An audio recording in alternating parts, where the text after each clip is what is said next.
Hey, I've had a bunch of questions recently about my Create Your Own Oracle Deck courses and the coaching that I do. And I've even had a couple people reach out to me about creating custom art for their Oracle decks, since I'm so familiar with the Oracle deck publishing process. And what I felt compelled to do, because this is one of the first lessons that we tackle in my Create Your Own Oracle Deck courses, is, it's not just coming up with the idea. It's allowing the consciousness of the deck to speak to you. So it's about having this idea and having this grand vision, but not prematurely confining yourself to the manifestation of that vision or the form of that vision, not forcing something on that vision, but instead allowing the vision to evolve and allowing the form to kind of direct the energy, if that makes any sense. And so by tapping into the consciousness of the deck, it doesn't have to get all woo-woo. You don't have to go into meditation if you don't want to. You don't have to, journal and free write and stuff like that. It can really just be about, again, not creating the deck with a specific form in mind, but allowing the deck itself to dictate the form. So I've had some people in my course, coming to the table saying, okay, this is my deck. It's going to look like this. It's got to have copy like this. It's got to, especially using other decks as references. I really love this deck. I need to create a deck like it. When in reality, and I always laugh when this happens. So usually there's a point in the course where somebody has an epiphany. They've thought all along that their deck was going to look like this. It had to look like this. It had to, manifest in a certain way. And then all of a sudden they're like, oh my God, I just had this epiphany. My deck's going to be this instead, where, maybe instead of using photography, it's going to end up actually being their own artwork, which I highly encourage.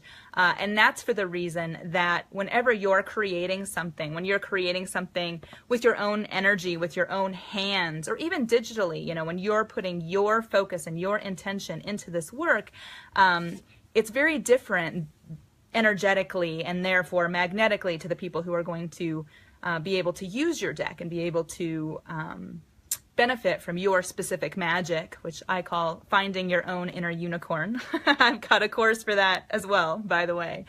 Finding the way that your gifts express themselves and really sinking into that and allowing that to explode into this beauty and magic that others are going to be able to access through your deck. So anyway, when you're creating and allowing this to happen, just as some of my clients have had these epiphanies where they thought it was going to be one way, oh, I couldn't possibly do my own artwork. I'm not talented or whatever. And then all of a sudden they realize, yes, their artwork is what is going to be the focus of this piece, and that their cards are going to have even more power and even more of their magic because of that. Then allowing yourself to respond to the energy instead of saying, nope, when I started, my idea was this, it's got to look like this. All the other entrepreneurs are generating their own decks and they look exactly like this, so I have to copy what they're doing. When you let your own expression come forward and meet the expression of this deck, the potential of this deck that's coming through, and the potential of this deck is coming through because it has a message. You are the medium, you are the bridge for this wisdom and this magic to come through. So it's you meeting the deck, you merge, and then potential explodes. So it's allowing that explosion instead of staying over here and saying, no, I'm making this. And your deck's like, no, but I can serve even more people and I can reach even more people if you let me, if you let me in. So it's this marrying of things. So what I wanted to do was to encourage you, even if you have an idea, you don't have to totally release your idea. You can start with an idea. You can start down a specific path, but allow yourself the compassion to not be hard on yourself if you change direction, if you change your mind. Hey, to allow yourself the flexibility to respond, because this is a dance. Every day we're dancing with the energies around us, with our own evolution, with our own, with our own growth, and we're, reacting and translating things that we're receiving into energy, whether it's energy through writing or through artwork or through the way that we speak and communicate with others around us. We're always translating these energies into some kind of form.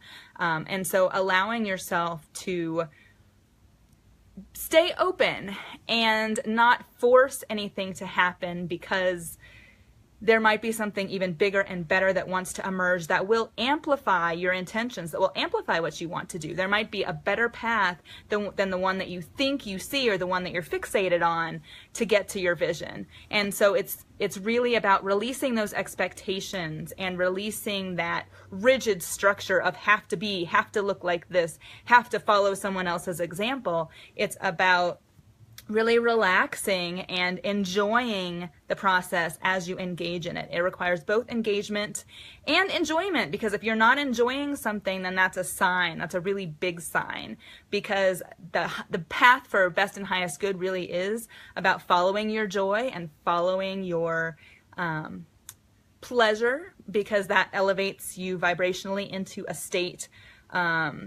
vibrational state where things expand. And when things expand, there is space. And where there is space, where there's a vacuum, new things rush in to join.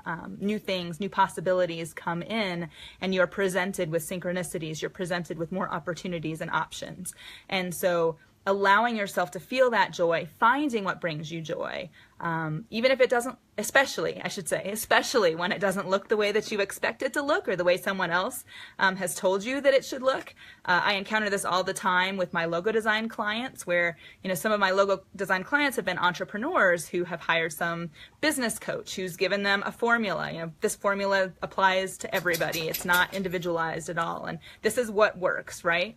And so they come to me and say, oh, my business coach told me my logo needs to look like this because all these other professional people are doing this, and so I need to look like them. And it takes a lot of re-educating, and in all honesty, some of those clients don't end up being my clients because they're not willing to let go of the shoulds. They're not willing to let go of, the cliche generic formulas that some six-figure business coach has told them is their, sole ticket to success, which doesn't exist, right? Your best ticket to success, which I'm learning myself, as I'm just vulnerable and open and authentically me, your best ticket to success is just being you and embracing and embodying and expressing all of you, as opposed to, again, trying to force something, trying to fit into this little box over here that you're told, this little rocket ship is going to shoot you to the stars, when in reality, because it's not authentically you, that rocket ship has a faulty motor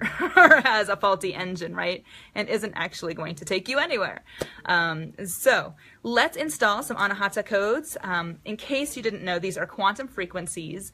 These are numerical sequences which represent the quantum essence of a particular vibration, like an emotion or a crystal or a flower essence.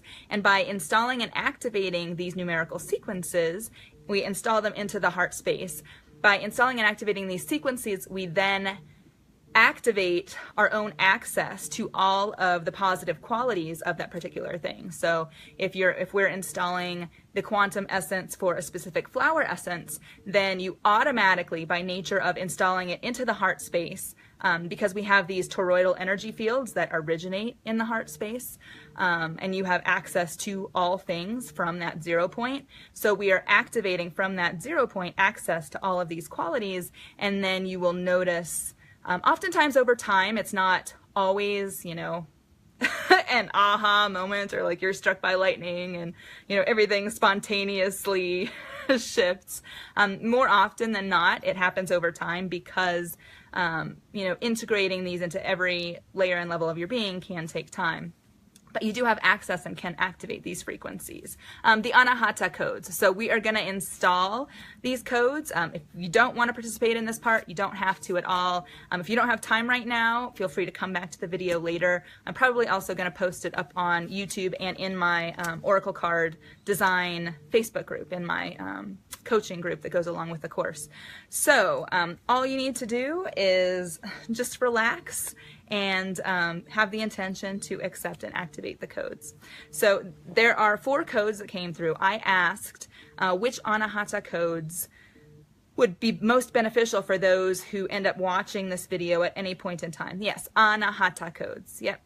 And you can download the matrix yourself at anahatacodes.com. It's a free spreadsheet. I'm certified. I went through the certification process as a certified Anahata Codes practitioner. Which is why I'm able to do these videos, etc. So I asked which codes would be most beneficial for you to initiate a release of perceived notions and expectations concerning your Oracle deck creation. And the first code that came through is the color blue, and I took notes in terms of because then I look up a fuller meaning of each of these codes so that you know consciously what frequencies you're inviting in to support you. So the first code that came through is the color blue. Blue represents both the sky and the sea and is associated with open spaces, freedom, which is cool because we're talking about the freedom, hey Kate, to allow your own, deck to speak to you essentially. Intuition, again, allowing intuition to drive you. Imagination, expansiveness, inspiration, and sensitivity. And it can also be used for protection. So protecting these precious inspirations that you're getting. So in order to install this code, simply place your right hand over the heart space and your left hand is open. You don't have to hold it in the air like I'm doing. I'm mainly doing it so you can see, but you can rest it in your lap or wherever really. And then I'm just going to repeat the numerical sequence after we intend to accept the code. So right hand on the heart space, left palm up and open. We ask for, accept, align with, and hold this Anahata code. With gratitude, we attain the assisting frequency of the color blue. 440893265 440893265 440893265 440893265 440893265 440893265 440893265. And then we just place our left hand over the right because we're installing into that heart vortex, the 0 point, which is at the very center of that heart space in the quantum field. And then we just agree to accept that code. It is so. And then I always like to do a little visualization where I imagine this little spark being placed into the very center of my heart space, and then my toroidal energy field just automatically sweeps it up and open and distributes it through my entire field. I almost see, meaning if you don't see, it's not like I'm being given some big vision, but I imagine, if you will, because imagination and intuition, there's a very, very fine line between them. Imagination is actually the gateway to intuition. So I imagine that I see this grid of light spontaneously lighting up all over my field, on the outside of the field, on the inside of my field, between each and every cell, within each and every cell. And I tend to feel kind of for me, I feel kind of like a fullness. And I don't want to say I feel an activation. When I say that, I feel kind of a little bit of an effervescence and a lightness. So you'll have your own experience. But so that's the first code that we're installing for support of being able to, release expectations and be open to the greater possibilities with your Oracle deck. So the second code that came through, there were 4 total, so we've done 1. The second code that came through was the assisting frequency for Lemuria. And now Lemuria is an ancient civilization, predates Atlantis, and the one official description that I got was an ancient society older than Atlantis, where light beings lived. It was a time of pure light and love.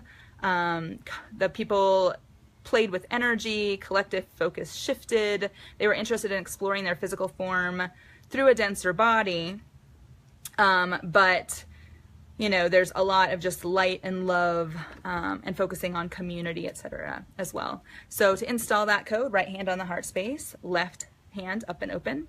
We ask for, accept, align with, and hold this Anahata code. With gratitude, we attain the assisting frequency for the sacred location of Lemuria. 110809, 110809, 110809. 110809, 110809,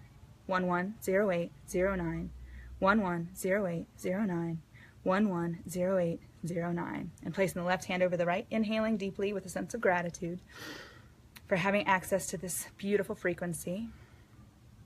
And it is so. And then again, I just imagine that spark lighting up and just exploding throughout my entire energy field. The third frequency that came through to support in this intention was the biological process of blood clotting, which intuitively came through to me as having to do with or being related to not giving it all away. You know, if your blood's not clotting, then it's flowing too much, right? And you can bleed out if you've been, you know, cut really badly. So it's about having boundaries and the ability to create sacred space to heal. And that was kind of the intuitive definition that I got when I tuned in. So to install that, right hand on the heart, left hand up and open. We ask for, accept, align with, and hold this Anahata code. With gratitude, we attain the assisting frequency of the biological process of blood clotting. 55426, 55426, 55426, 55426, 55426, 55426, 55426. And then left hand over the right, over the heart space, breathing in deeply with intention and gratitude.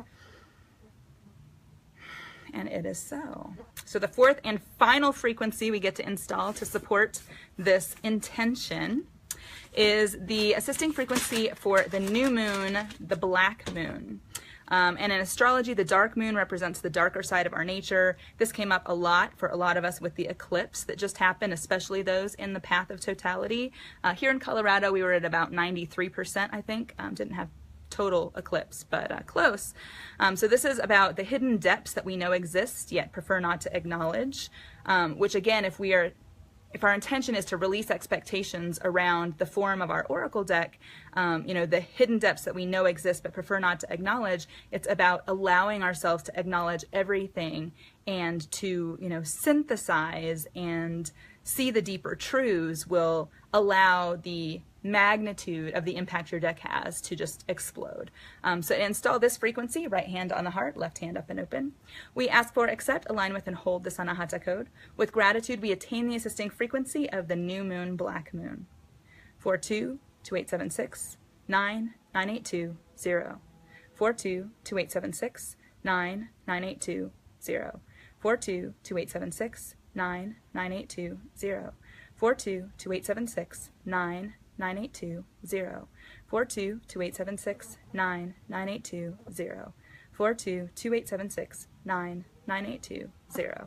422876-99820. And placing the left hand over the right, deeply inhaling with a sense of intention and gratitude into the very center of that heart space. And it is so. And again, imagining, however you prefer to visualize, that spark being activated and spreading its own web of light throughout your field. And you now have access on a quantum level to each and every one of the positive qualities of these four assisting frequencies, which again are Anahata Codes, anahatacodes.com. The matrix is free to become certified like I am. There is a process, and Holly's got master classes all the time. I really love this modality, again, because you can ask pretty much any question you want, and I have found them extremely supportive for my clients, whether it's my Oracle Deck coaching course, my creativity coaching, the Find Your Unicorn, creative intuitive treasure hunt journey, where we find your own creative expression and allow you to sink into that and amplify that. I have found the Anahata Codes to be super supportive, and again, because it's on a quantum level, it's going to affect every level and layer of your life, and only in a positive way. Although there can be, you know, healing effects, I guess, occasionally, but just self-care is always the recommended course. And with that, I will allow you to sink in. Again, if you just caught part of this, or you want to go through and install the codes and activate them again, feel free to go back through the video. And if you have any questions about creating your own Oracle deck, I have created 5 so far, completely self-made, self-published, self-channeled. And I have 20 years of experience in the graphic design industry, with print design, with web design, digital, you know, everything. So I've got a ton of insight to guide you through, and that's why I created my courses, because it kind of brings all of my skills and talents and magic into one place, and I really get to just give it all at the same place at the same time to everybody. So I love you guys. Thank you so much for joining in on this Friday. Happy weekend, and I will see you soon. Bye.